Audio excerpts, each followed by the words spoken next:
felt like you're in a season of transition where everything seems to be changing around you. Like standing at a crossroad, looking back on a life filled with accomplishments, or maybe not. But that's the reality of our midlife journey. And today, we're delving into the socio emotional aspects of this midlife. So, what exactly is midlife?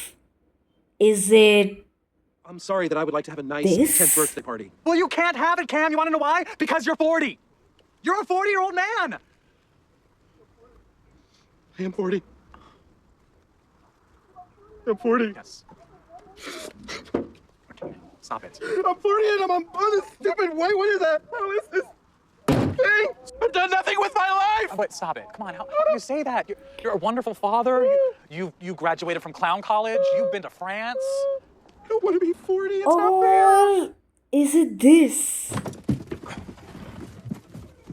So it's pretty much 25 years of uninterrupted crazy. And then when it ends, it ends. Until our next chapter. I'm just brainstorming here, but maybe we take a long-delayed RV trip across the United States, get selfies with all the Major League Baseball mascots. I must really love you because that sounds fun.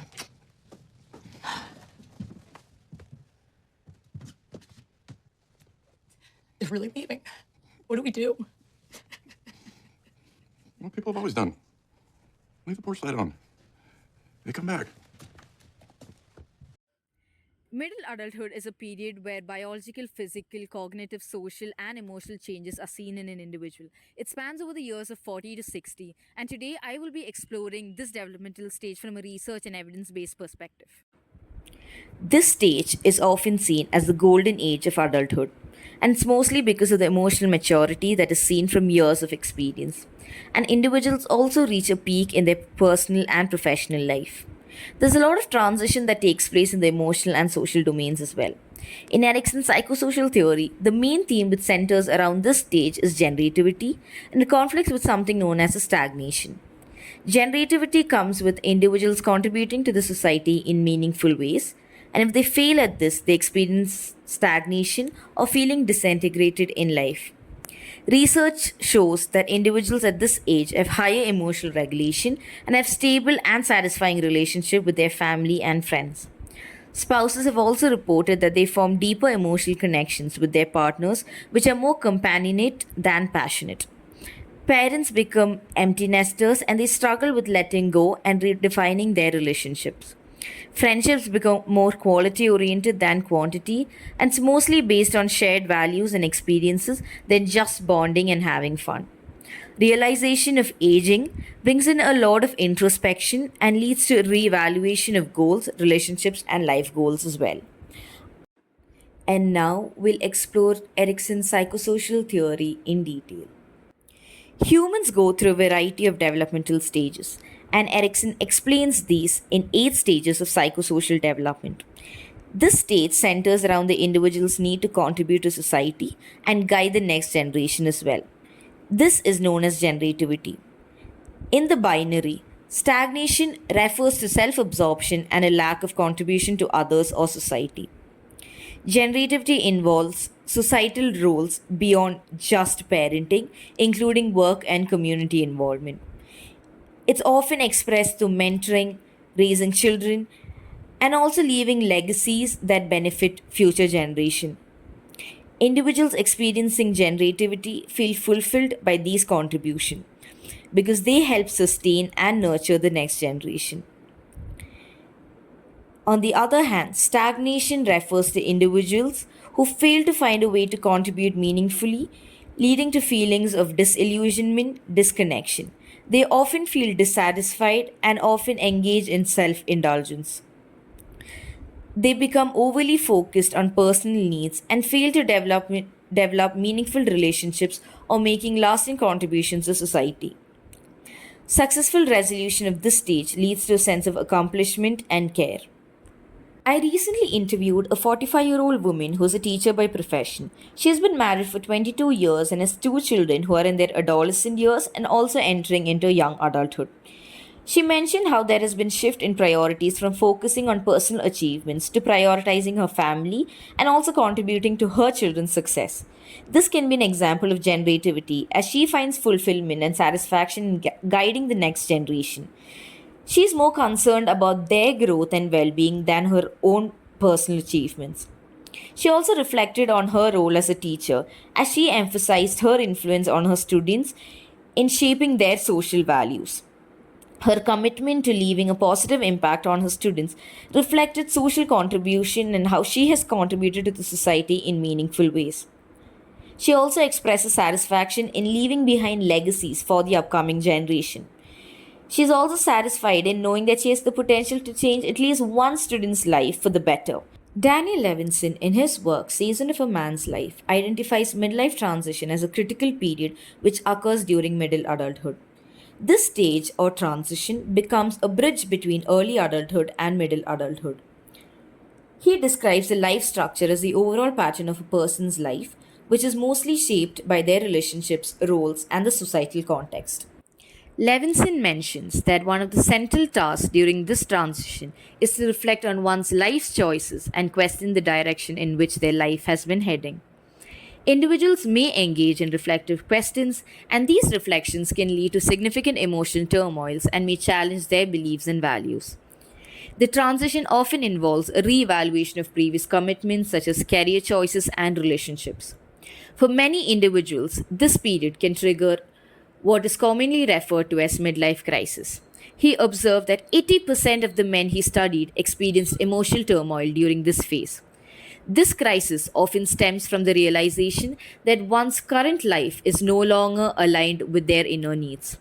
And as a result, they may make significant changes such as altering careers or even ending long term relationships. They may even redefine their life goals. He also spoke about the concept of de-illusionment. That is, during the midlife transition, people often confront the reality that many of the beliefs and assumptions they held in early adulthood were illusions. This process of letting go of unrealistic expectations can be painful, but it's also necessary for personal growth. This brought him to another emphasis is on the need to reconcile various inner polarities during midlife transition. This includes balancing the young self and the aging self. Successfully navigating this stage involves integrating these aspects to form a more cohesive sense of self. The interviewee's reflections align closely with Levinson's midlife transition theory. She speaks about shifting priorities as she moved from focusing on her work in her 30s to prioritizing her family and health in her 40s. This mirrors Levinson's idea of reevaluating life choices. Her acknowledgement of neglecting her health earlier and giving it importance right now reflects the process of de-illusionment where early life beliefs are reassessed. He also described how individuals face emotional turmoil during this transition, which is known as a midlife crisis. Although the interviewer does not mention a full crisis, her feelings of anxiety about aging and uncertainty about the future shows emotional challenges common in midlife. As people grow older, they perceive their remaining time in life as limited, which leads them to prioritizing emotionally meaningful goals and relationships over exploring and knowledge seeking ones. This is what socio-emotional selectivity theory talks about. It suggests that people make decisions based on their subjective perception of time. There are two types of goals: preparatory and emotional goals. When time feels expansive, people prioritize gathering information, expanding horizons, and taking risks. And as time feels limited, people focus on emotional satisfaction, meaningful connections, and savoring present experiences. This shift in motivation explains why older adults often report higher levels of life satisfaction despite physical decline and social losses. The theory also talks about positivity effect. This states that with aging, individuals show a bias towards processing positive over negative information. This results in older adults remembering more positive than negative events, which enhances their emotional well being. As individuals perceive their time to be limited, people intentionally prune their social networks. They focus on more close and emotionally meaningful relationships. The size of social networks decreases, but emotional closeness and satisfying with these relationships increase. The person I interviewed really embraced this theory. She talked a lot about how, at this stage, her priorities have completely shifted. Family and health have become her main focus, which is a big change from when she was younger. In her own words, she said, I'm more concentrated on my children's achievements, and now it's important to focus on my family and my health. It's almost like when you're younger, you feel like you have all the time in the world, so you focus on things like building your career. But as you get older and time feels more limited, your attention turns towards things that really bring you emotional fulfillment. The theory talks about how individuals narrow down their relationships, focusing more on the ones that bring them the most emotional value. The interviewee shared how her relationships have become more meaningful, especially with her children. She described them as her best friends and talked about how she now cherishes these close bonds more than ever. It's a big change from her earlier lives when work kind of took priority over family. Social convoy model explains how our relationships evolve throughout life, especially during our midlife. Think of a convoy as a group of people who travel through life with you, offering emotional and practical support. The model breaks this down into three layers of closeness, kind of like rings around you. The innermost circle consists of your ride or die people, family members or lifelong friends who you rely on the most. Middle circle consists of friends and acquaintances who are important but maybe not as emotionally involved as those in the inner circle. Outer circle consists of people like co-workers or neighbors, supportive but not central to your life. Now here's the part. Convoys aren't static. They change as we age and go through different life transitions, like getting married, moving, or dealing with health issues. As you move through life, people might come and go, but your convoy is always there, evolving with you. In middle adulthood, the convoy model really hits home. This is when life gets busy, you're balancing being a parent, a worker, maybe even a caregiver for elderly parents. So you're leaning on your support system more than ever. You also start reassessing your social network, trimming relationships that aren't as fulfilling, and focusing on those that provide the most emotional support. This reflects something called selective optimization, where you focus your energy on key relationships that help maintain your well being. But it's not just about receiving support. During this phase of life, you're also giving a lot.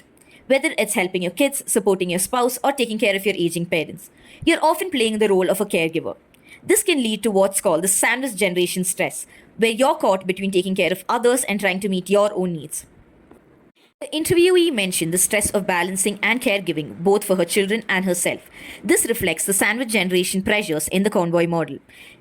It is evident that her support system, particularly her children, plays a crucial role in maintaining her emotional and physical well being. It emphasizes that high quality relationships are more vital than the quantity of connections during midlife. As careers stabilize or even begin to wind down, you might notice your professional relationships becoming less central, while family and close friends take on a greater importance. It's all about focusing on emotionally meaningful relationships. Finally, the model really emphasizes the quality of your relationships matters more than quantity. Having high quality connections is crucial for your physical and emotional well being in middle adulthood. Positive relationships can boost your health, while negative or overly demanding ones can lead to stress. So, if you're in that middle adulthood phase, take a moment to think about who's in your convoy and how these relationships are shaping your life and well being. The empty nest syndrome is a significant life transition for parents as their kids grow up and become independent. It brings in a lot of emotions. As parents shift from active caregiving to experiencing an empty nest, they often face feelings of loss or sadness. It's a big change when that core role of being a caregiver diminishes. But here's the interesting part. While the departure of children, whether for marriage or a career, can trigger empty nest syndrome, not all parents react negatively. In fact, many in Western cultures find a sense of renewed freedom and even a stronger bond with their partners after their kids leave home. The research shows that emptiness syndrome doesn't always take a toll on mental health. Sure, some parents might feel a bit down or lonely at first, but many adjust and discover newer meanings in life. They often cultivate deeper relationships with their spouses and even find personal growth. Interestingly, studies reveal that parents with kids still living at home sometimes report lower psychological well being than those experiencing emptiness syndrome. This suggests that letting go of those parental responsibilities can actually be beneficial for mental health. According to a lot of role identity theories, losing significant roles like that of a parent can lead to psychological challenges. However, it's not all doom and gloom. Many people find this transition opens up newer opportunities for rediscovery, like diving into personal interests or engaging in community activities. This aligns perfectly with Erickson's psychosocial stage of generativity versus stagnation, where middle aged adults shift from direct parenting to contributing to society in broader ways.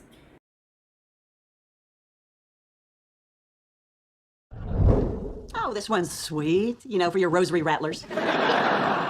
Mrs. Cooper, we say Catholics, not rosary rattlers. My goodness, it's a wonder you people in California can talk at all. This is like the worst Hollywood tour ever. What am I do? She wanted to see churches. Hey, they have wine here, don't they? Hey, while we're here, why don't we all do some praying? Let's put a little church in this church. Oh, I'm not sure we It's should. easy. I'll show you how. Lord, Mary Cooper here, coming to you from Gomorrah, California. I want to thank you for the blessing that is my little Shelley. I also want to thank you for the continued strength not to cold cock him with my Bible. All right, Penny, your turn. Okay. Hey, God, what's up? I'm good, but it would be a big help to my family if you could get my brother to stop cooking meth. But no cops, be cool. She also goes a little overboard on the love thy neighbor. Could probably use that chat you had with Mary Magdalene. Leonard, you're up.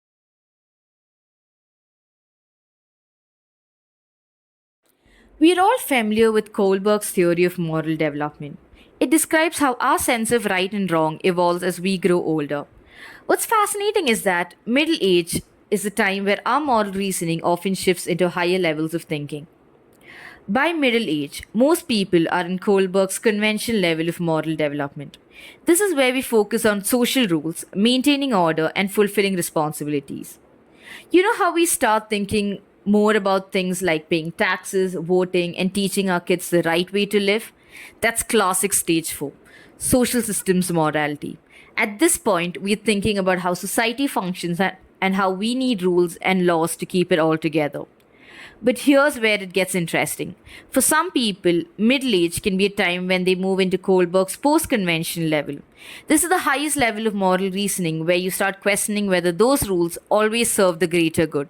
You start thinking in terms of individual rights and universal principles.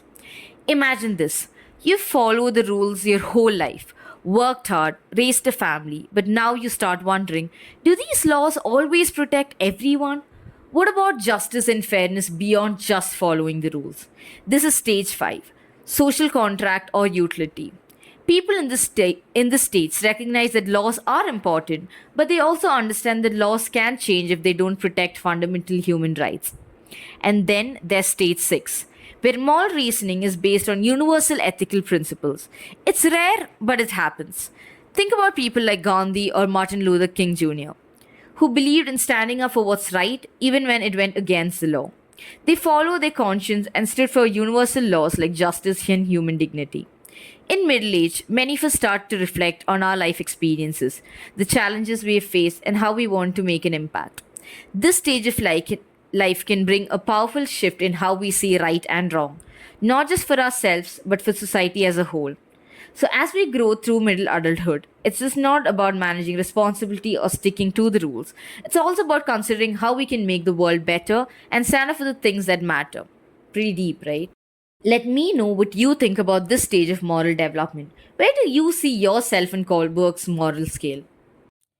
Here, the interviewee's moral development seems to align with Kohlberg's theory, reflecting shifts that occur with age and life experiences.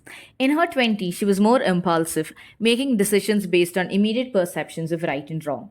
This can be seen in Kohlberg's stage 3 interpersonal relationships. Here, the focus is on living up to social expectations and gaining approval from others. However, as she moved into her 40s, her reasoning evolved to consider consequences and responsibilities. This can be seen in Kohlberg's stage 4, maintaining social order. To understand this further, I had presented a moral dilemma to my interviewee, and the scenario went like this.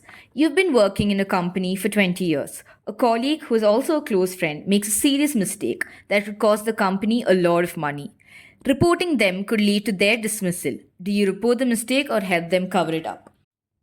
She mentioned that she would stand by her friend, but also report it to the management. This reflects a balance between loyalty and the need to follow societal rules to avoid critical consequences. This transition indicates moral development that is characteristic of middle age, where individuals often shift towards conventional and sometimes post-conventional levels. Middle-aged woman, her religious beliefs are deeply rooted in the strict upbringing provided by her mother. This early foundation of faith shapes her worldview, influencing her moral decisions and actions. The teachings of her mother instilled a strong sense of right and wrong, which continues to guide her even as she navigates the complexities of adulthood. In her 20s, she experienced a period of questioning and exploration, often driven by the impulses of youth. However, as she has matured, she has returned to the importance of her faith. Her relationship with religion has deepened, becoming a cornerstone in her daily life.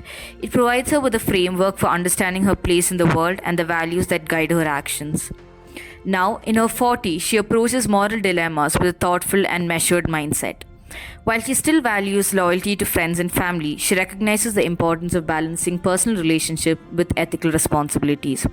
Her faith plays a significant role in her daily decisions. She often turns to prayer or spiritual reflection when faced with dilemmas, seeking guidance from a higher power. This reliance on her faith provides her with a sense of security and clarity, helping her navigate the challenges of life while maintaining her moral integrity. Her core values, integrity, compassion, and responsibilities, remain unchanged from her younger years, but they have become more deeply ingrained. She no longer feels the need to compromise belief for the sake of fitting in or seeking approval. Instead, she stands firm in her convictions, using her faith as a guiding light in all aspects of her life. As she looks toward the future, she contemplates the legacy she wants to leave behind. Rather than material success, she values the impact she has on others, teaching her children the importance of kindness, support, and service to the community. Her goal is to be remembered not for her possessions, but for her deeds and the positive influence she has had on the lives of those around her. In middle adulthood, socio-emotional, moral, religious, and spiritual values deepen as life experiences shape a more reflective and balanced approach to decisions. Faith and relationships often become central to navigating challenges and finding meaning. Thank you for staying with me throughout the video as I explored middle adulthood. Be sure to check the description for insights on understanding middle aged adults from a counseling psychology perspective. Thank you.